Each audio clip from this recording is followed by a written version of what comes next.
అందరికీ నమస్కారం. మనం ఈరోజు బండిపాడు విలేజ్, కాంపల్లి మండల్, ఖమ్మం డిస్ట్రిక్ట్లో ఉన్నాం. ఫార్మరు తనకు ఉన్న 3 ఎకరాలలో వారేసివర్ తీసుకొచ్చి స్ప్రే చేయడం జరిగింది. అది స్ప్రే చేసిన తర్వాత ఎలా ఉందో రైతు మాటలు విందాం. నమస్కారం అన్న, మీ పేరు? నా పేరు కిషన్ అండి. కిషన్ అండి. ఓకే అండి. మీరు 3 ఎకరాలకు వారేసివర్ తీసుకొచ్చి స్ప్రే చేశారు కదా, స్ప్రే చేసి ఎట్లా ఉందన్న? పర్వాలేదండి, మాకు కొద్దిగా మంచిగా అనిపించింది. ఎగురు బాగా వచ్చింది. బాగా వచ్చింది.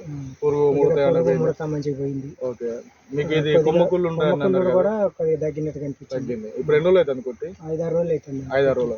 6 రోజుల వరకు అయితే ఇప్పుడు కంట్రోల్ అయింది. మాకు మంచిగా ఇంకా 4-5 రోజులు ఉంటుంది. 4-5 రోజుల వరకు మీకు మొత్తం కంట్రోల్ అయిపోతుంది. Okay sir. కొట్టక ముందు ఏంటి కొమ్మకుళ్ళు ఉంటే ముడత, పురుగు ఉంది, ముడుతుంది, నల్లి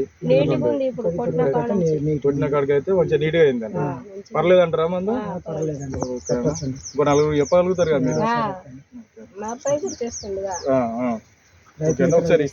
ఒకసారి చూపెట్టండి.